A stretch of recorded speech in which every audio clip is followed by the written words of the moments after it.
Hi hello எல்லாருக்கும் வணக்கம். எப்படி இருக்கீங்க? நல்லா இருக்கீங்கன்னு தான் நினைக்கிறேன். நான் ரொம்ப நல்லா இருக்கேன். Welcome back to our channel eleven bright. And நீங்கள் கேட்குறீங்க மை ப்ரொஃபஸர். கமெண்ட்ஸில் பார்த்தேன், என்னென்னா ஒரு நாள் முன்னாடி ரெக்கார்ட் பண்ணுறது மூலமாக எனக்கு சேம் டே பர்த்டே விஷஸ் சொல்ல முடியல. ஸோ மேபி நேற்றுக்கு உங்கள் பர்த்டே முடிஞ்சிருக்கும். ஸோ நான் இன்றைக்கி உங்களுக்கு கன்வே பண்ணுறேன். Belated many many many many happy returns of the day Sneha. I hope நீங்கள் உங்கள் லைஃப்பில் உங்களுக்கு என்னென்ன அச்சீவ் பண்ணணும்னு நீங்கள் நினைக்கிறீங்களோ அதெல்லாமே நீங்கள் அச்சீவ் பண்ணணும்னு நான் உங்களை ப்ளஸ் பண்ணுறேன். அண்ட் இன்னொன்று வந்து யாருப்பா, ஃபாத்திமா வந்து என்னது டுமாரோ என்னோடய பிரேக்கப் டே அப்படின்னு போட்டிருக்கீங்க. வெரி ஃபன்னியாக. ஸோ பிரேக்கப் டேனா இட்ஸ் அ வெரி யூனோ ஒரு new beginning. Okay, so don't worry about breakups and all. அது நம்ம லைஃப்பில் ஆகிட்டே இருக்கும், போயிட்டே இருப்பாங்க, வருவாங்க, போவாங்க. பிரேக்கப் ஆச்சுன்னா அவங்க தெர் இஸ் அஃப்கோர்ஸ் நிறையா மெம்பர்ஸ் சொல்லியிருக்காங்க. இப்போ நானும் சொல்கிறேன் அதே வார்த்தை. என்னென்னா பிரேக்கப் ஆச்சுன்னா அந்த பர்சன் உங்களுக்காக இல்லைன்னு அர்த்தம். Okay, so wait for someone else who is really for you, and I wish you all the best. Okay, and without any late, let's just get into the story. So previous episode நம்ம என்ன பார்த்தோம்னா கொஞ்சம் ஃபன்னியாக நம்ம திவ்யா வந்து குடிச்சிட்டு வருவாங்க. அதுக்கப்புறம் Meera and அவங்க ஃப்ரெண்ட் ராகி வந்து எப்படி அவங்கள ஹேண்டில் பண்ணிவிட்டு எப்படியோ ரொம்ப கஷ்டம் பட்டுட்டு அவங்கள ஹோட்டலுக்கு கூட்டிகிட்டு போவாங்க. ஹோட்டலில் சமாளிச்சுட்டு எப்படியோ அவங்கள தூங்க வச்சுருவாங்க. அதுக்கப்புறம் ஏர்லி மார்னிங் எழுந்திரிச்சிட்டு அவங்க வீட்டுக்கு கிளம்பிடுவாங்க. இது நம்ம நேற்று பார்த்தோம். ஸோ வாட் நெக்ஸ்ட்னது இப்போ பார்க்கலாம். ஸோ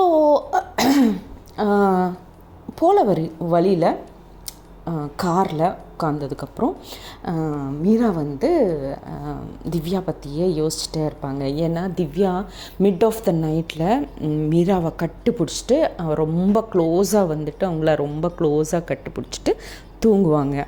ஸோ அது அவங்க மைண்டில் ஓடிட்டே இருக்கும். ஸோ மீரா ஃபேஸில் வந்து ஒரு சின்ன ஸ்மைல், பியூட்டிஃபுல் ஸ்மைல் இருக்கும்.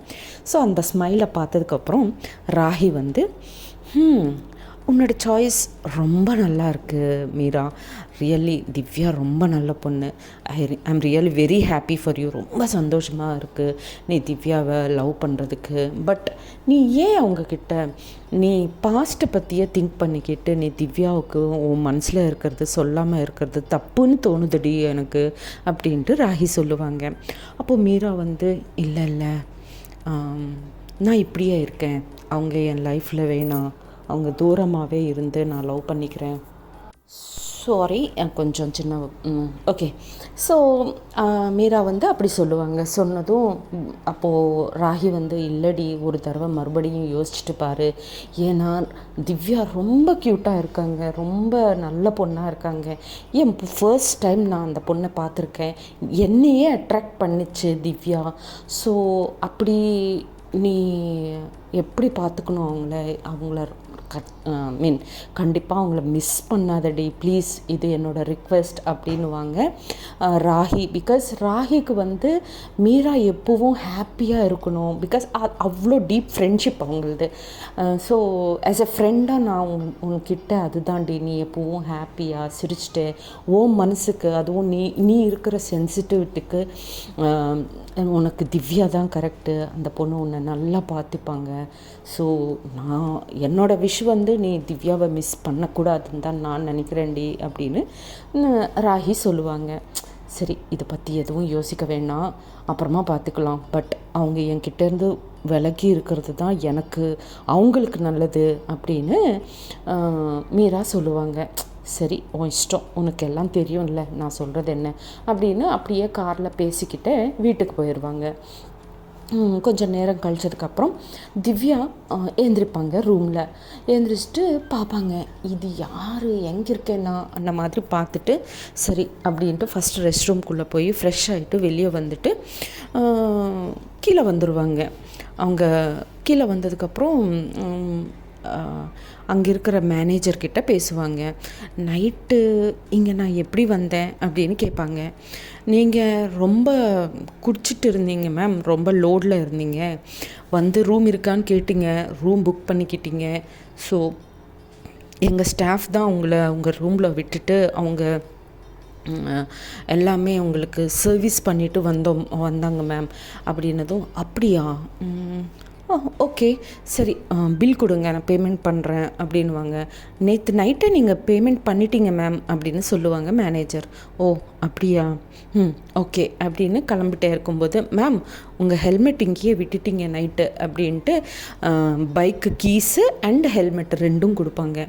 ஸோ மார்னிங் வீட்டுக்கு போனதும் திவ்யா அவங்க பைக்கு திவ்யான்றேன் ராகி அவங்க பைக்கு எடுத்துகிட்டு வந்து இங்கே ஹோட்டல் முன்னாடி வச்சுட்டு போவாங்க. ஸோ அதுக்கப்புறம் ஓ அப்படியா, ஓகே தேங்க்யூ அப்படின்ட்டு திவ்யா வந்து பைக் கீஸு ஹெல்மெட்டு எடுத்துகிட்டு, அவங்களுக்கு ஒன்றுமே புரியல, அதே யோசிச்சுட்டே இருப்பாங்க. நான் பப்புக்கு போனேன், பட் அங்கேருந்து நான் ஏஞ்சல் வீட்டுக்கு தானே போகணுன்னு நினச்சேன், இங்கே எப்படி வந்தேன் அப்படின்ட்டு யோசிச்சுட்டே இருப்பாங்க. வெளியே வந்து பைக் ஸ்டார்ட் பண்ணலாம் அப்படின்ட்டு பைக் மேலே உட்காந்ததும் திவ்யாவோட பாட்டி கால் பண்ணுவாங்க. எங்கடி இருக்க அப்படின்னு. பாட்டி நான் எங்கே இருந்தால் உங்களுக்கு என்ன அப்படின்வாங்க கோவத்தில். இருந்ததும், இதெல்லாம் என்கிட்ட பேசிக்காத, ஓகே, நீ ஒரு ½ வீட்டுக்கு வர்ற, நீ என்ன ஏதுன்னு சொல்லாத எனக்கு அப்படின்வாங்க. என்னதும், இல்லை பாட்டி நான் வரல, அப்பா திட்டுவாங்க அப்படின்னதும், உன் அப்பா இல்லடி ஊருக்கு போயிருக்காங்க, நீ வா ஃபஸ்ட்டு அப்படின்வாங்க பாட்டி. சொன்னதும் சரி பாட்டி அப்படின்ட்டு அவங்க வீட்டுக்கு போவாங்க. வீட்டுக்கு போனதுக்கப்புறம் ராகி வந்து இந்த மேனேஜருக்கு கால் பண்ணுவாங்க. கால் பண்ணிவிட்டு, எங்கள் ஃப்ரெண்டு இன்னும் ஹோட்டலில் இருக்காங்களா, ரூம் காலி பண்ணிவிட்டு போயிருக்காங்களா அப்படின்னா, இப்போ தான் போயிட்டாங்க மேம், போயிட்டாங்க ராகி அப்படின்ட்டு அவங்க ஃப்ரெண்டு சொல்லுவாங்க. சொன்னதும் ஓ ஓகே தேங்க்யூ அப்படின்ட்டு வச்சுட்டு மீராவுக்கு சொல்லிடுவாங்க ராகி தட் திவ்யா இப்போ தான் அவங்க வீட்டுக்காக கிளம்பிட்டாங்களாம் அப்படின்ட்டு. ஓ அப்படியா அப்படின்னதும் அப்புறம் ராகி வந்து கேட்பாங்க, ஏன் அவங்க குடிச்சிருப்பாங்க அப்படின்னு ஒரு டவுட் ரேஸ் பண்ணுவாங்க ராகி மீரா கிட்ட. அப்போ மீரா வந்து அவங்க அப்பா மேலே கோபத்தில் ஏதாவது வெளியே வந்துட்டு மேபி பப்புக்கு போயிருப்பாங்க அப்படின்னு சொல்லுவாங்க. சொன்னிட்டு ஸோ மீரா வந்து சொல்லுவாங்க தட் அவங்க அப்பாவுக்கு திவ்யா படிக்கிறது இல்லை, அவங்க வெளியே போகிறதோ அவங்க பிஹேவியர் அவங்களுக்கு பிடிக்காது. ஸோ அந்த மாதிரி ஏதாவது சண்டை நடந்திருக்கும். ஸோ அந்த கோவத்தில் வீட்டில் இருந்து வெளியே வந்திருப்பாங்களோ அப்படின்ட்டு சொல்லுவாங்க. சொன்னதும் ஓ அப்படியா அப்படின்னு நினச்சிட்டு சரின்னு அவங்க காலேஜுக்காக ரெடி ஆகிட்டே இருக்கும்போது ராகிக்கு இன்னொரு கால் வந்ததும் ராகி அந்த கால் பேசிட்டு, மீரா நான் இன்னைக்கு காலேஜுக்கு வரல, லண்டனில் இருந்து என் ஃப்ரெண்ட்ஸ் வந்திருக்காங்க, நான் அவங்கள மீட் பண்ண போகிறேன், நான் லீவ் அப்ளை பண்ணிடுறேன் ஓகே அப்படின்னதும் சரி நான் கிளம்புறேன் அப்படின்ட்டு அவங்க ரெடி ஆகிட்டு எல்லாம் பாக்ஸ் எல்லாம் எடுத்துகிட்டு அவங்க கிளம்பிடுவாங்க. கிளம்பிட்டு காலேஜுக்கு போயிடுவாங்க. காலேஜுக்கு போனதுக்கப்புறம் வெயிட் பண்ணிகிட்டே இருப்பாங்க திவ்யாக்காக. பிகாஸ் திவ்யா இப்போது எப்படி இருக்காங்க, நைட்டு ரொம்ப she was completely out of order இல்லையா. ஸோ ஏதாவது அவங்களுக்கு ஹெட்டேக் மாதிரியோ ஏதாவது அந்த இது ஏதாவது இருக்கா, ஹேங் அவுட்டு அந்த மாதிரி அப்படின்ட்டு அவங்களுக்காக பார்த்துட்டே இருப்பாங்க. அப்போது திவ்யா வருவாங்க. வந்ததும் திவ்யா பார்த்ததும் மீரா ரொம்ப ஹாப்பியாக ஃபீல் பண்ணுவாங்க. Okay she is normal. But அவங்க முன்னாடி அவங்கக்கிட்ட கோவமாக தான் பேசணும், அவங்கள தூரமாக தான் வைக்கணும்னு மட்டும் கிளியராக டிசைட் ஆயிடுவாங்க. பிகாஸ் அவங்க ஏன் ப்ரொஃபஸர், ஏன் மேடம், ஏன் மீரா இந்த மாதிரி பேசுகிறாங்க இல்லையா. ஸோ ஓகே இவங்கக்கிட்ட இருந்து கொஞ்சம் விளங்கி இருக்கணும்னா நான் கொஞ்சம் கோவமாக தான் பேசணும் இவங்கக்கிட்ட அப்படின்னது டிசைட் பண்ணுவாங்க மீரா. சரின்னு கிளாஸ்க்கு போவாங்க. திவ்யாவோட கிளாஸ் டைம் ஆச்சு. ஸோ மீரா கிளாஸ்க்கு போவாங்க. போனதும் இமீடியட்டாக ஃபஸ்ட்டு என்ட்ரு ஆனதும் ஃபஸ்ட்டு திவ்யாவை பார்ப்பாங்க. என்ட்ரன்ஸ்லேயே பார்த்துட்டு ஒரு சின்னதாக அவங்க மனசுலேயே ஓகே ஷீ இஸ் தேர் இந்த கிளாஸ் அந்த மாதிரி ஃபீல் பண்ணிவிட்டு ஒரு சின்னதாக ஸ்மைல் உள்ளுக்குள்ளே பண்ணிக்கிட்டு சீரியஸாக ஃபேஸ் வச்சுட்டு காரில் வருவாங்க. திவ்யா கூட ஒரு ஒரு லுக்கு கொடுப்பாங்க அவங்களுக்கு, மீராவுக்கு. ஒரு தடவை அப்படி அவங்கள பார்த்துட்டு ஓகே அப்படின்னு ஃபீல் பண்ணிவிட்டு சீரியஸாக இவங்க கிளாஸ் சீரியஸாக சொல்லுவாங்க, அவங்களும் சீரியஸாக கிளாஸ் எல்லாம் நோட் இதெல்லாம் பண்ணுவாங்க. அதுக்கப்புறம் கிளாஸ் முடிஞ்சிடும். கிளாஸில் இருந்து இவங்க வெளியே வந்துடுவாங்க. நெக்ஸ்ட்டு கிளாஸ்க்காக மீரா கிளம்பிடுவாங்க. அந்த கிளாஸ்க்கு அப்புறம் கூட பெல் அடிச்சிரும். பட் பெல் அடித்ததுக்கப்புறம் திவ்யா வந்து அவங்க ஃப்ரெண்டுக்கிட்ட சரி நான் ஒரு தடவை ஸ்டாஃப் ரூமுக்கு போயிட்டு வருவேன் அப்படின்வாங்க. ஏன்டி இப்போது அப்படின்னதும், இல்லை நேற்றுக்கு நான் கிளாஸஸ் அட்டெண்ட் ஆகலைல்ல, ஸோ மீரா மேம் கிட்ட போயிட்டு நான் நோட்ஸ் எடுத்துகிட்டு வர்றேன் அப்படின்வாங்க. ஓ அப்படியா, சரி சீக்கிரமாக வந்துரு அப்படின்னதும் ஓகே அப்படின்ட்டு ஸ்டாஃப் ரூம் கிட்டே போவாங்க. ஸ்டாஃப் ரூம் கிட்டே போயிட்டு கமின் மேம் அப்படின்னு கேட்டதும் அங்கே மீரா இருக்க மாட்டாங்க, ஈஷா இருப்பாங்க.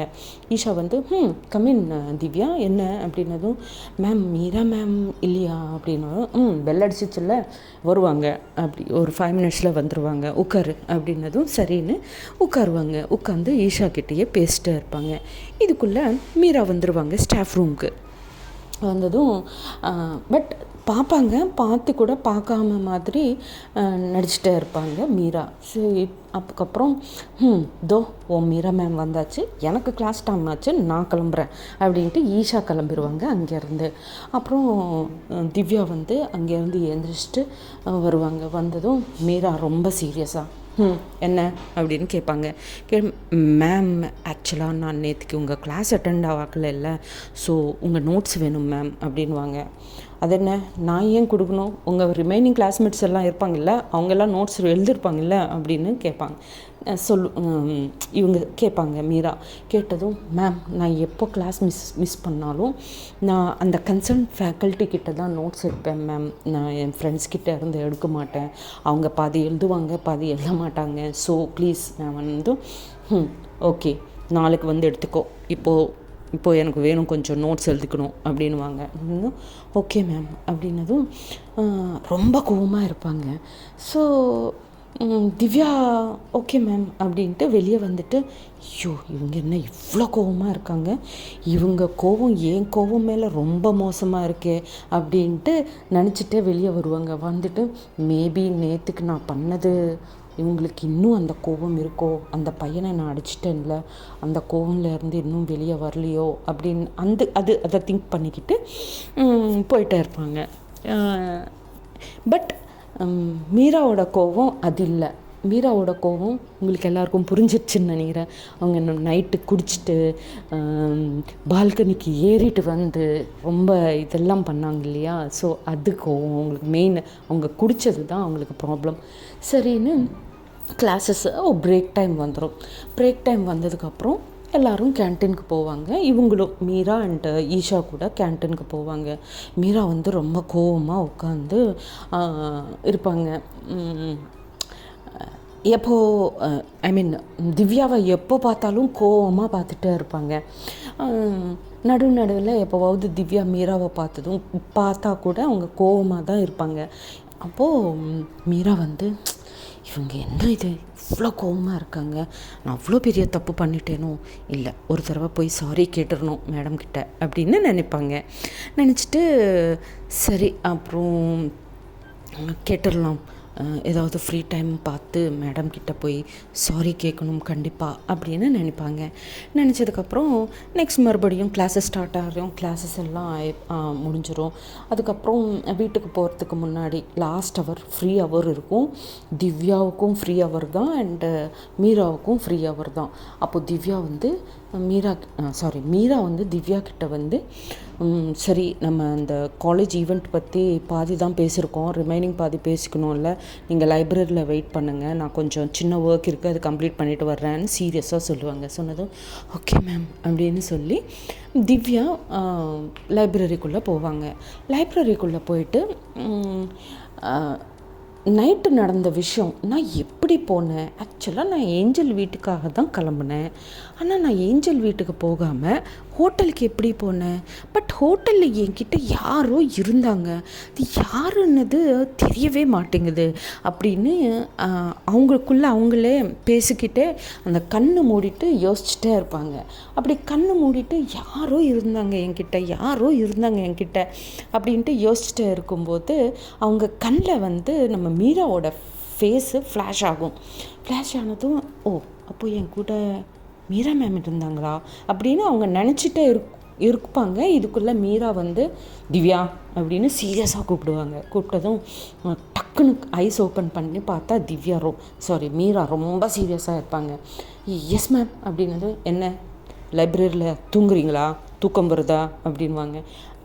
சாரி மேம், இல்லை சும்மா அப்படி கண்ணு மூடிட்டு இருந்தேன் அவ்வளோதான் அப்படின்னதும், ஓகே அப்படின்னு உட்காந்து இந்த ரிமைனிங் என்ன பண்ணணும் எப்படி பண்ணணும்னது எல்லாமே டிசைன் பண்ணிக்கிட்டு அப்புறமா மீரா எல்லாம் முடிச்சுட்டு ஓகே இதெல்லாம் நீ பர்ஃபெக்டாக ஃபாலோ பண்ணு, நான் உனக்காக ஸ்பீச்சு நாளைக்கு எழுதிட்டு வந்து கொடுக்குறேன், you just go through that speech okay அப்படின்வாங்க. ஓகே மேம் அப்படின்னுட்டு ma'am I am really very sorry அப்படின்னதும் எதுக்கு சாரி அப்படின்னு, இல்லை மேம் நேற்றுக்கு காலேஜில் அப்படி நான் பண்ணது தப்பு தான் அப்படின்னதும் இட்ஸ் ஓகே அப்படின்ட்டு ரொம்ப சீரியஸாக அங்கேருந்து கிளம்பி போயிடுவாங்க. ஸோ திவ்யா கூட ஓகே அப்படின்ட்டு அவங்க வீட்டுக்கு போயிட்டு அவங்க பாட்டிக்கிட்ட ஹாப்பியாக ஜாலியாக டைம் ஸ்பெண்ட் பண்ணுவாங்க. அவங்க அப்பா இல்லைல்ல வீட்டில். ஸோ ஸ்பெண்ட் பண்ணிகிட்டே இருக்கும்போது அவங்க ஃப்ரெண்ட்ஸ் கூப்பிட்டுட்டு டி எங்கடி இருக்கேன்னு, வீட்டில் இருக்கேன் பாட்டிக்கிட்ட அப்படின்னதும், சரி நாங்கள் எல்லோரும் இன்றைக்கி பப்புக்கு போகலான்ட்டு பிளான் பண்ணியிருக்கோம், நீயும் வா அப்படின்னதும், நான் வரலப்பா, நேற்றுக்கே நான் பப்புக்கு போயிட்டு இன்னும் எனக்கு அது இறங்கவே இல்லை, நான் வரல அப்படின்னதும், ப்ளீஸ் டி வா, நீ எதுவும் குடிக்காத, நாங்கள் என்ஜாய் பண்ணுறோம், நீங்கள் ஜஸ்ட்டு கம்பெனிக்காக வா அப்படின்னதும், சரி அப்போ என்னை ஃபோர்ஸ் பண்ணக்கூடாது அப்படின்னு, ஓகே நாங்கள் எதுவும் ஃபோர்ஸ் பண்ண மாட்டோம், நீங்கள் வா அப்படின்வாங்க ஃப்ரெண்ட்ஸ் எல்லோரும். சரி வர்றேன் அப்படின்ட்டு பாட்டி ஃப்ரெண்ட்ஸ் கூப்பிடுறாங்க, நான் போயிட்டு வர்றேன் அப்படின்னதும் பாட்டி வந்து ஓகே பட் சீக்கிரமாக வந்துடு வீட்டுக்கு அப்படின்னு சொல்லுவாங்க. ஓகே பாட்டி நான் சீக்கிரமாகவே வந்துடுறேன், ஓகே பாய் அப்படின்ட்டு திவ்யா கிளம்பிடுவாங்க. இங்கே மீரா அவங்க வீட்டுக்கு போயிட்டு ஹாப்பியாக அவங்க பாட்டுக்கு அவங்க டெய்லி பண்ணுறது தான், டெய்லி வீட்டுக்கு போனதும் ஃப்ரெஷ் ஆகிட்டு நோட்ஸு இது காமன் அவங்க டெய்லி ரூட்டீன் பண்ணிகிட்டு இருப்பாங்க. கொஞ்சம் நேரம் கழிச்சதுக்கப்புறம் ராகி மீராவுக்கு கால் பண்ணுவாங்க ஒரு பிளேஸில் இருந்து. ஃபோன் பண்ணிவிட்டு மீரா எங்கடி இருக்க அப்படின்னதும், நான் எங்கடி இருப்பேன் வீட்டில் தான் இருக்கேன் அப்படின்வாங்க மீரா. ப்ளீஸ் டி எனக்கு ரொம்ப தலைவலிக்குது, என் ஃப்ரெண்ட்ஸ் கூட வந்தேன் பப்புக்கு, என் ஃப்ரெண்ட்ஸு என்னை பாதியில் விட்டுட்டு அவங்க கிளம்பிட்டாங்க, நான் தனியாக இருக்கேன்டி, நான் கார் கூட எடுத்துகிட்டு வரல, எனக்கு ரொம்ப தலை வலிக்குது, அவ்வளோவா குடிக்கல பட் ஸ்டில் ப்ளீஸ் என்னை வந்து நீ கூட்டிகிட்டு போ அப்படின்னு கால் பண்ணதும் சரி வரேன், அங்கேயே இரு எங்கேயும் போகாத அப்படின்னதும், சரி நீ சீக்கிரமாக வா ப்ளீஸ், ரொம்ப ஹெடேக்காக இருக்குது அப்படின்வாங்க. சரி அப்படின்ட்டு அவங்க கால் கட் பண்ணிக்கிட்டு மீரா ஸ்டார்ட் பண்ணுவாங்க. அண்டு ராகி வந்து அங்கேயே ரோடு மேலே இது ஃபுட்வே இருக்கும் இல்லையா, அங்கே உட்காந்து வெயிட் பண்ணிகிட்டே இருப்பாங்க மீராக்காக. ஸோ அப்போது திவ்யா அண்ட் அவங்க ஃப்ரெண்ட்ஸு கூட அதே பப்பில் இருந்து வெளியே வந்துகிட்டே இருப்பாங்க. அவங்க ஃப்ரெண்ட்ஸ் எல்லாருக்கும் ஏறிச்சு பட் திவ்யா குடிக்கலைல்ல. ஸோ அவங்க ஃப்ரெண்ட்ஸை மேனேஜ் பண்ணிகிட்டே இருப்பாங்க. அப்படி மேனேஜ் பண்ணிகிட்டே இருக்கும்போது அவங்க கண்ணு வந்து நம்ம ராகி மேலே போகிறோம். பட் ராகி யாருன்னது திவ்யாவுக்கு தெரியாதில்ல. ஸோ அவங்க சரி நீங்கள் எல்லோரும் இங்கேயே இருங்க, நான் இப்போவே வர்றேன்னு அவங்க ஃப்ரெண்ட்ஸ்க்கு சொல்லிவிட்டு இவங்க பக்கமாக வருவாங்க. வந்துட்டு எக்ஸ்கியூஸ் மீ அப்படின்னு கூப்பிடுவாங்க திவ்யா ராகி வந்து தலை மேலே பார்த்து அவன் பார்த்ததும் ராகி இது திவ்யா இல்லை அப்படின்னு நினச்சிட்டு பட் அவங்க யாரும் தெரியாத மாதிரி எஸ் அப்படின்னு கேட்பாங்க. நீங்கள் யார் கூடாவது வந்தீங்களா இல்லை தனியாக இருக்கீங்களா இங்கே அப்படின்னு கேட்பாங்க திவ்யா. கேட்டதும் ராகி வந்து பார்த்து உனக்கு எதுக்கு அப்படின்வாங்க. இல்லை, இது அவ்வளோ சேஃப் பிளேஸ் இல்லை, நீங்கள் தனியாக இருக்கீங்க இங்கே, அதுதான் கேட்டேன், அவ்வளோதான் அப்படின்வாங்க திவ்யா. கேட்டதும் ஆமாம், ஃப்ரெண்ட்ஸ் கூட தான் வந்தேன், பட் என்னை நடுவில் விட்டுட்டு அவங்க போயிட்டாங்க அப்படின்னதும் ஓ அப்படியா, அப்போது உங்களை நீ எப்படி மேனேஜ் பண்ணிப்பீங்க அப்படின்னு கேட்பாங்க திவ்யா. கேட்டதும் என் ஃப்ரெண்டுக்கு கால் பண்ணியிருக்கேன், அவங்க வர்றாங்க அப்படின்வாங்க. அப்படின்னதும் ஓ அப்படியா, ஓகே ஓகே அப்படின்ட்டு மறுபடியும் திவ்யா அவங்க ஃப்ரெண்ட்ஸ் கிட்ட வந்துடலான்னு திரும்புறதுக்கு ட்ரை பண்ணுறதுக்குள்ளே நம்ம மீரா வந்துடுவாங்க. அவங்க பைக்கு பார்க்கிங் பிளேஸில் வச்சுட்டு வருவாங்க. வந்துட்டே இருக்கும்போது நம்ம ராகி வந்து கண்ணை வச்சு சொல்லிகிட்டே இருப்பாங்க, ஓவராக பேசாத, என் முன்னாடி இருக்கிறது திவ்யா, நீ எதுவும் பேசுகிறாத அப்படின்ட்டு. சரின்னு அவங்க அதெல்லாம் பார்க்க மாட்டாங்க. அவங்க கோபத்தில் இருப்பாங்க. சீரியஸாக வந்துட்டு நேற்று நைட்டே ஒருத்தரை மேனேஜ் பண்ண முடியல எனக்கு, இப்போ நீயா அப்படின்னதும் அப்படின்னு அவங்க கத்திட்டே இருக்கிறதுக்குள்ளே திவ்யாவுக்கு இது மீரா மேம் வாய்ஸ் மாதிரி இருக்கே அப்படின்னு திரும்பினதும் மீரா திவ்யாவை பார்த்துட்டு ஷாக் ஆகிட்டு அது வெளியே காமிக்கக்கூடாது இல்லையா, ஸோ ஏய் நீ என்னங்க அப்படின்னு கேட்பாங்க சீரியஸாக. ஐயோ மேம், நான் ஃப்ரெண்ட்ஸ் வந்திருந்தாங்க, அவங்க கூட வந்தேன் அப்படின்வாங்க. ஓகே அப்படின்னு இவங்க உங்கள் ஃப்ரெண்டா மேம் அப்படின்னு கேட்பாங்க. ஆமாம் அப்படின்வாங்க. சொன்னதும் ஓகே சரி நீங்கள் போங்க அப்படின்வாங்க மீரா திவ்யாவை. ஓகே மேம் அப்படின்ட்டு அவங்க திவ்யா அவங்க ஃப்ரெண்ட்ஸ் பக்கமாக கிளம்பிடுவாங்க. அண்டு ராகி வந்து நான் சொல்லிகிட்டே இருக்கேன், நீ எங்கேயோ திவ்யாவோட பேரை வெளியே கொண்டு வருவியோன்னு பயந்துட்டேன், மேனேஜ் பண்ணேன் பரவாயில்லையே அப்படின்வாங்க. அந்த இதில் கூட ராகி சொன்னதும் போதும் வா போகலாம் அப்படின்னு ரொம்ப சீரியஸாக அவங்கள ஸ்கூட்டி மேலே ஏற சொல்லிகிட்டே இருப்பாங்க. பட் அவங்களுக்கு ரொம்ப கஷ்டம், ஸ்கூட்டி ஏறி உட்கார்றதுக்கு கூட ராகி ரொம்ப கஷ்டப்பட்டுட்டே இருப்பாங்க. இது கூட அப்சர்வ் பண்ணுவாங்க திவ்யா. அப்சர்வ் பண்ணிவிட்டு அவங்க ஃப்ரெண்டை டேய் கார் கொண்டு வந்தியா அப்படின்னு கேட்பாங்க. ஆமாடி நான் காரில் தான் வந்தேன் அப்படின்னதும் சரி நீ என் பைக்கை எடுத்துகிட்டு போ, அந்த கார் கீ எனக்கு கொடு அப்படின்னு கேட்பாங்க. சரிடி அப்படின்ட்டு அவங்களுக்கு அந்த கார் கீயை பைக் கீ கொடுத்துட்டு அவங்கக்கிட்ட இருந்து அந்த காரை கீயை எடுத்துகிட்டு மீரா பக்கமாக வருவாங்க. திவ்யா வந்துட்டு மேம் நான் உங்களுக்கு ஏதாவது ஹெல்ப் பண்ண முடியுமா அப்படின்னதும் எதுக்கு அப்படின்னதும் இல்லை உங்கள் ஃப்ரெண்டு ரொம்ப குடிச்சிருக்காங்க போல், அவங்களால பைக் ஏற முடியல, நீங்கள் ரொம்ப சஃபர் ஆகிடுவீங்க, அவங்க ஏறினா கூட நடுவில் ஸ்டாப் பண்ணிக்கிட்டு போக வேண்டியதாக இருக்கும், இஃப் யூ டோன்ட் மைண்ட் என்கிட்ட கார் இருக்குது, நான் உங்களுக்கு ஹெல்ப் பண்ண முடியும் அப்படின்னதும் கொஞ்சம் நேரம் யோசிச்சுட்டு ஓகே அப்படின்வாங்க மீரா. அப்படின்ட்டு ஓகே மேம் நான் கார் எடுத்துகிட்டு வரேன் அப்படின்ட்டு திவ்யா கிளம்புனதுக்கப்புறம் மீரா வந்து ராகிவா பார்த்து பாரு நீ குடிச்சிருக்க, காமாக இரு, ஒரு வார்த்தை கூட உங்கள் வாயில் இருந்து வெளியே வரக்கூடாது, ஏதோ ஒன்று நீ what you say out of knowledge நீ ஏதோ ஒன்று புலம்பிட்டேன்னா அப்புறம் ப்ராப்ளம் ஆயிரும்னா எனக்கு ரொம்ப தலை வலிக்குது, நான் எதுவும் பேச மாட்டேன், சும்மா கண்ணு மூடிட்டு தூங்கிடுவேனா அப்படின்வாங்க. பெட்டர் அப்படின்வாங்க மீரா. சரின்னு இதுக்குள்ளே திவ்யா கார் கொண்டு வருவாங்க, கார் ஏற உட்காருவாங்க.